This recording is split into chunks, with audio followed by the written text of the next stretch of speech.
Hi everyone, this is Jake and Nadia. This is Babu, there's Sedona, and Buddy is in the chair actually. We are recording on the floor because our miracle boy got neutering surgery. He got neutered. So hopefully we'll be back to normal next week, but this is the way it's going to be right now. Yeah. But we're going to be talking about Super Mario Brothers. What did you think? Okay, so I felt like maybe I was too grown up to watch the film. Not only because I was the only adult with another adult, but also because I felt like some of the scenes and things were more like humorous for someone who were like in their adolescence. Mm-hmm. Otherwise, it was very nostalgic. I used to play Super Mario Bros. All the time growing up. So it was actually very nostalgic for me and I liked it. I would rate it probably a 7 out of 10 just because of the age gap. But what did you think?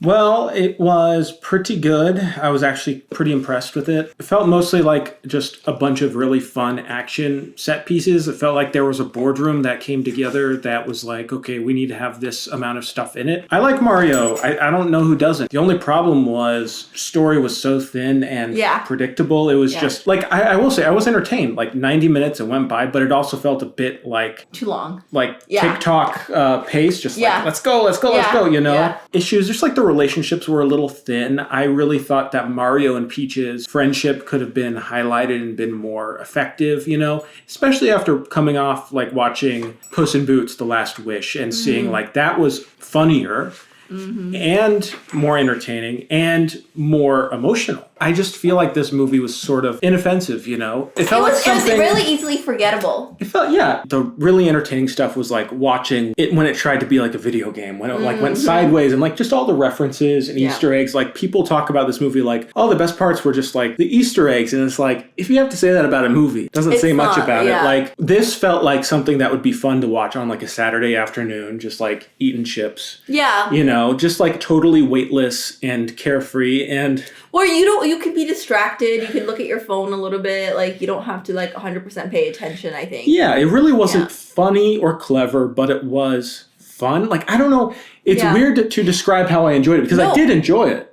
I think, honestly, for me, it was the nostalgia aspect of it that made it a lot of fun. Yeah. Kind of like seeing the background of a character that you grew up in. It was heartwarming, like, the relationship between the Mario Bros. It wasn't something that will stick with you. Anyways.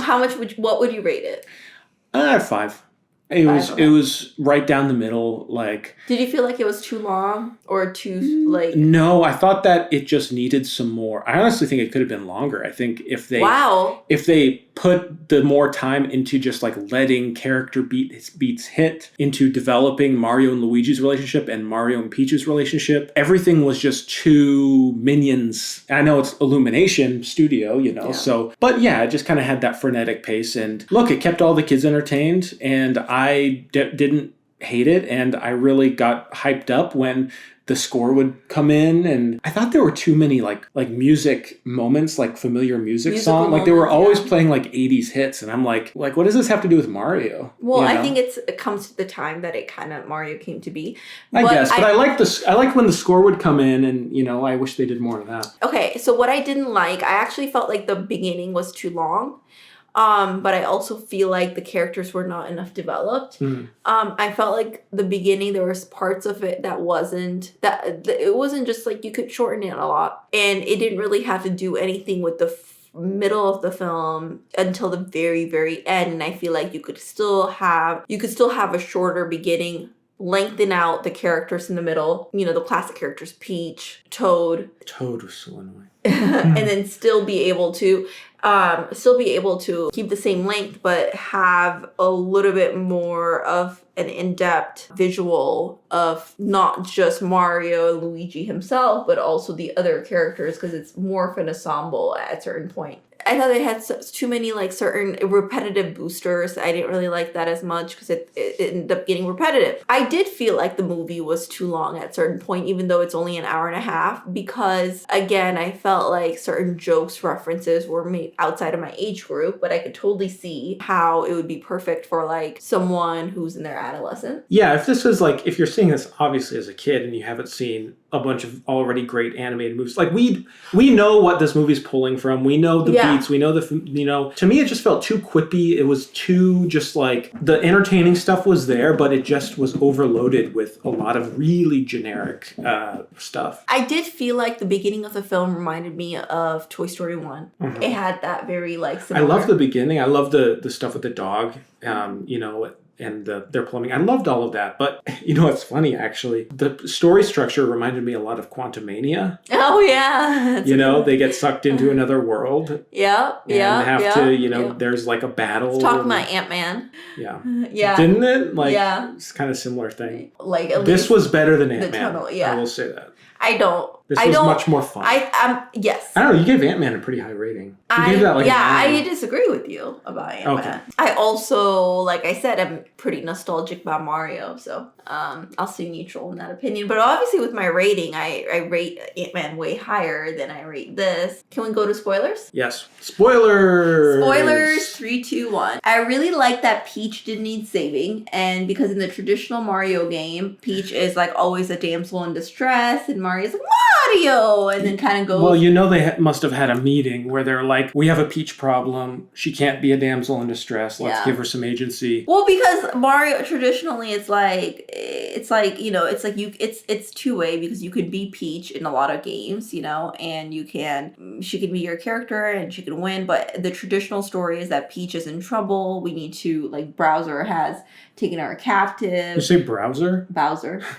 Sorry. Bowser has taken her captive and Mario need to save her. And so I really like that she had her own agency and that part was different. What I didn't like is that they were hinting strongly towards a love connection between her and Mario. But the only thing that they had in common was that they were both humans. Well, I hated that as well because as soon as Mario got to the Mushroom Kingdom Palace or whatever, he runs into her and she's just like, oh, you're human. And he's like, I need to go with you. And it's like... Well, I understand that he's maybe one of the only few human she's met. But the thing is, as smart as she's portrayed to be, that she would still be a little bit more hesitant. But I think the idea was that he was never giving up. He was relentless, similar to how she is. And that's what made her attracted to him. But at the same time, it feels like you could argue that the attraction came as soon as they saw each other because he's human. That's it.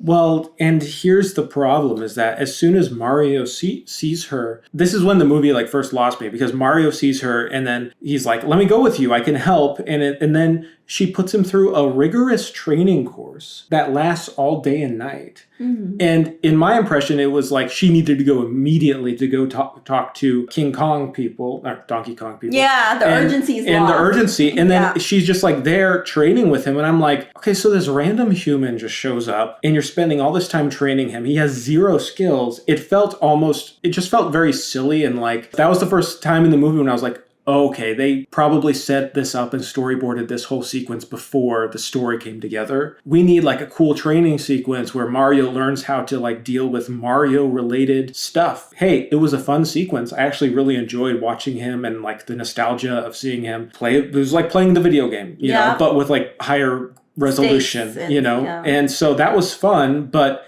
it was also all right, I just kind of need to not really think about the movie too much. And I kept going through the movie where I was like, okay, just stop thinking about it. It's just to enjoy. It doesn't need to make logical sense. And I wish it did, but it's I mean, at the end, for example, if you want to talk logical, the ending where he gets the star and then he's unpenetrable, for lack of better words. Everyone just celebrates Mario and Luigi, but the thing is, everyone's okay, being around Toad and all these other different characters who wouldn't be seen in the real world. Yeah, this is cool. This is what I mean when I say it's obviously a very kid targeted towards a different audience, right? Well, the thing is, I feel like they were trying to do all audiences and it just ended up being so bland. But the thing is, and what I keep asking myself is, if I didn't have any exposure to Mario, if I'd never played a single game, if I just lived on an island somewhere. Can I tell you and what I came in and watched it? Yeah, what would you rate it? Probably a 4 out of 10. Right. I mean, I would definitely lower my rating because... To what? I don't know. Yeah, maybe like a 3 or 4 because my enjoyment factors into how I rate it, of course. And I did enjoy it. But I also just like that critical part of my brain is like, it really doesn't hold up. Like, I do think over time, I think people will have a lot of affection for the movie. But I do think a lot of the love for the movie right now is just like hype that we're finally getting like a big Mario movie, you know? And it's because it's not been oversaturated in that area, you know? So it's a novelty. Yes, and I do think that it is targeted towards people who are fans of Mario. I don't think the expectation from the writer big advertisement. is that. Whereas I think like the Lego movie, you could have it like people who did and didn't play Lego, and it's very like. But with this one, I think it's targeted towards people who play. But then you like the Lego movie, right? I do, and I think it's honestly two different types. Like the Lego movie, it's easier to have it more like broader audience because I think actually Legos are more younger audience. People of all ages play Mario games still, and people who started out with Mario are like, you know, older now. The way that the movie was made, you could do things with the Lego movie that I think you can't do with Mario. Nintendo as a company played into it being so, they're notoriously like protective over their IP, and I'm sure they had a lot of say in the development of this, in what Mario can and can't do. I'm sure there were parts in the contracts that had that. I don't know, but that's what it felt like watching it. It felt like a boardroom was like, oh, we can't have Mario do this and this. Whereas like the Lego movie, it did feel like Lego as a brand was probably, this is my impression, I don't know if this is how it was, but it felt like they said to Phil Lord and Christopher Miller, I think those are the directors, like, hey, do your thing, have fun. That's why that movie was received so well, because people were like, oh, it's just a company advertisement. But they made it fun. And this felt like a company advertisement that was fun, but still a company advertisement. Like it's corresponding with the Nintendo rollout at Universal, the park and stuff. So, I mean. You know what's funny is that I didn't watch the Lego movie for a long time until I watched it with you, because I thought it would be something like the way like that this, Mario, where it was targeted towards like people who really played with Lego, and I never did. I mean, I did like not played with Lego brand. I played with off-brand stuff, and I was like, this is for kids. Like, why would I want to? And when I watched it, I was totally surprised. But I perceived going into the Lego movie thinking it was gonna be written as Mario movie, and then I went to Mario movie thinking that it was going to be written as a Lego movie. But it still won you over because you have so much nostalgia over it. Yeah, exactly. And it's like, it's weird because there's movies I like more that I wouldn't really care to revisit. Yeah. But I'd be fine watching this again one day, I think we will. I think I could have used a drink before the movie. I think that would have bumped it up a star. Well, that is our review. Thank you for watching. And let us know your thoughts. Yeah. Talk to y'all later.